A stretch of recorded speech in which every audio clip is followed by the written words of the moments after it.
ಆಶಾ ಕಾರ್ಯಕರ್ತೆಯರು ಕಳೆದ ಮಂಗಳವಾರದಿಂದ ಗೌರವಧನ ಹೆಚ್ಚಳ ಹಾಗೂ ಇತರ ಬೇಡಿಕೆಗಾಗಿ ಬೆಂಗಳೂರಿನ ಫ್ರೀಡಂ ಪಾರ್ಕ್ನಲ್ಲಿ ಅನಿರ್ದಿಷ್ಟಾವಧಿ ಹೋರಾಟ ಆರಂಭಿಸಿದ್ದಾರೆ. ವಿವಿಧ ಜಿಲ್ಲೆಯಿಂದ ಬಂದ ಸಾವಿರಾರು ಕಾರ್ಯಕರ್ತೆಯರು ಬಿಸಿಲು ಚಳಿ ಎನ್ನದೇ ಹಗಲು ರಾತ್ರಿ ತಮ್ಮ ಬೇಡಿಕೆಗಾಗಿ ಪ್ರತಿಭಟಿಸುವ ಮೂಲಕ ಸರ್ಕಾರವನ್ನು ಆಗ್ರಹಿಸಿದ್ದಾರೆ.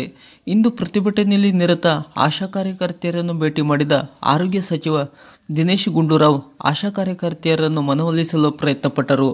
ಪ್ರತಿಭಟನೆ ಕೈಬಿಟ್ಟು ಆರೋಗ್ಯ ಸೇವೆ ಒದಗಿಸುವ ನಿಟ್ಟಿನಲ್ಲಿ ಸಹಕಾರ ನೀಡುವಂತೆ ಆಶಾ ಕಾರ್ಯಕರ್ತೆಯರಲ್ಲಿ ಮನವಿ ಮಾಡಿದರು.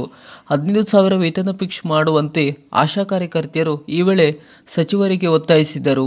ಈ ಕುರಿತಂತೆ ಸ್ಪಷ್ಟನೆ ನೀಡಿದ ಆರೋಗ್ಯ ಸಚಿವ ದಿನೇಶ್ ಗುಂಡೂರಾವ್, ಆಶಾ ಕಾರ್ಯಕರ್ತೆಯರಿಗೆ ಪ್ರಸ್ತುತ 8,000 ಗೌರವಧನ ಖಚಿತವಾಗಿ ಸಿಗುತ್ತಿದೆ. ಹೆಚ್ಚಿನ ಪ್ರೋತ್ಸಾಹಧನ ಕೇಂದ್ರ ಸರ್ಕಾರದ ಅನುದಾನದ ಮೇಲೆ ಒದಗಿಸಲಾಗುತ್ತದೆ. RCH ಪೋರ್ಟಲ್ನಲ್ಲಿ ಆಶಾ ಕಾರ್ಯಕರ್ತೆಯರ ಕಾರ್ಯಚಟುವಟಿಕೆ ಆಧಾರದ ಮೇಲೆ ಪ್ರೋತ್ಸಾಹಧನ ಲಭ್ಯವಾಗುವಂಥದ್ದು. ಪ್ರಸ್ತುತ ಗೌರವಧನ ಹಾಗೂ ಪ್ರೋತ್ಸಾಹಧನ ಸೇರಿ ಸರಾಸರಿ ಒಬ್ಬ ಆಶಾ ಕಾರ್ಯಕರ್ತೆಯರಿಗೆ ಮಾಸಿಕ 9,500 ರೂಪಾಯಿಯನ್ನು ಪಾವತಿ ಮಾಡಲಾಗುತ್ತದೆ. ಇದನ್ನು ಮುಂಗಡವಾಗಿ ಆಶಾ ಕಾರ್ಯಕರ್ತೆಯರಿಗೆ ಒದಗಿಸಲು ಸಿದ್ಧ ಎಂದು ಆರೋಗ್ಯ ಸಚಿವರು ತಿಳಿಸಿದರು. ಗೌರವಧನ ಹೊರತಾಗಿ ಆಶಾ ಕಾರ್ಯಕರ್ತೆಯರಿಗೆ ಲಭ್ಯವಾಗುತ್ತಿರುವ ಪ್ರೋತ್ಸಾಹಧನವನ್ನು ಮಾಸಿಕ ವೇತನದ ರೂಪದಲ್ಲಿ ನಿಗದಿಪಡಿಸಿ ನೀಡುವುದು ಸದ್ಯದ ಪರಿಸ್ಥಿತಿಯಲ್ಲಿ ಕಷ್ಟ. ಏಕೆಂದರೆ ಪ್ರೋತ್ಸಾಹಧನ ಕೇಂದ್ರ ಸರ್ಕಾರ ನೀಡುವ ಅನುದಾನಗಳ ಮೇಲೆ ಅವಲಂಬಿತವಾಗಿದೆ.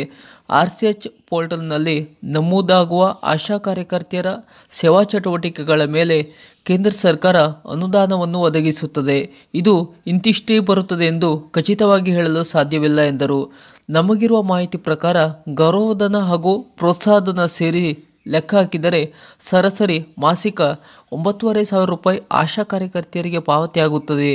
ಹೀಗಾಗಿ 9,500 ರೂಪಾಯಿಗಳನ್ನು ಬೇಕಾದರೆ ಮುಂಗಡವಾಗಿ ನೀಡಬಹುದು.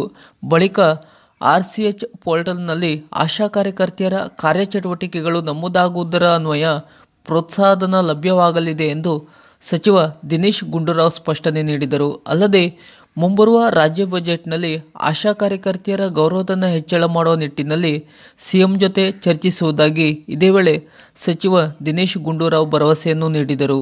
ರಾಜ್ಯ ಸರ್ಕಾರದಿಂದ ನೀಡುತ್ತಿರುವ ಗೌರವಧನ ಹೆಚ್ಚಿಸುವ ನಿಟ್ಟಿನಲ್ಲಿ CM ಸಿದ್ದರಾಮಯ್ಯ ಅವರು ಸಕಾರಾತ್ಮಕ ಚಿಂತನೆ ಹೊಂದಿದ್ದಾರೆ.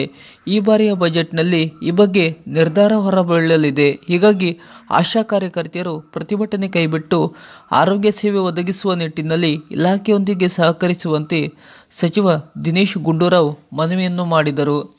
ಆಶಾ ಕಾರ್ಯಕರ್ತೆಯರಿಗೆ ರಜೆಗಳನ್ನು ನಿಗದಿ ಮಾಡುವ ಬೇಡಿಕೆ ಕುರಿತು ಸಕಾರಾತ್ಮಕವಾಗಿ ಸ್ಪಂದಿಸಿದ ಆರೋಗ್ಯ ಸಚಿವರು, ರಜೆಗಳನ್ನು ಕೇಳುವುದು ಆಶಾ ಕಾರ್ಯಕರ್ತೆಯರ ಹಕ್ಕು. ಈ ನಿಟ್ಟಿನಲ್ಲಿ ಚರ್ಚಿಸಿ ಕ್ರಮ ಕೈಗೊಳ್ಳುವುದಾಗಿ ಭರವಸೆಯನ್ನು ನೀಡಿದರು. ಆದರೆ ಸರ್ಕಾರದ ಆರೋಗ್ಯ ಮಂತ್ರಿಯ ಈ ಭರವಸೆಗೆ ಆಶಾ ಕಾರ್ಯಕರ್ತೆಯರು ಒಪ್ಪುವ ಹಾಗೆ ಕಾಣುತ್ತಿಲ್ಲ ಮತ್ತು ತಮ್ಮ ಹೋರಾಟವನ್ನು ಮುಂದುವರೆಸಿದ್ದಾರೆ. ಮುಂದೆ ಸಿದ್ದರಾಮಯ್ಯ ಸರ್ಕಾರ ಇವರ ಬೇಡಿಕೆಗೆ ಯಾವ ರೀತಿ ಪ್ರತಿಕ್ರಿಯಿಸಲಿದೆ ಎಂಬುದು ಕಾದು ನೋಡಬೇಕಾಗಿದೆ. ಸರ್ಕಾರದ ಈ ಥರದ ಇನ್ನಷ್ಟು ಮಾಹಿತಿಗಳಿಗಾಗಿ ಹಾಗೂ ಆಶಾ ಕಾರ್ಯಕರ್ತೆಯರ ಇನ್ನಷ್ಟು ಲೇಟೆಸ್ಟ್ ಅಪ್ಡೇಟ್ಗಾಗಿ ನಮ್ಮ ಚಾನಲನ್ನು ಸಬ್ಸ್ಕ್ರೈಬ್ ಮಾಡಿ ನಮ್ಮನ್ನು ಬೆಂಬಲಿಸಿ. ನಮಸ್ಕಾರ.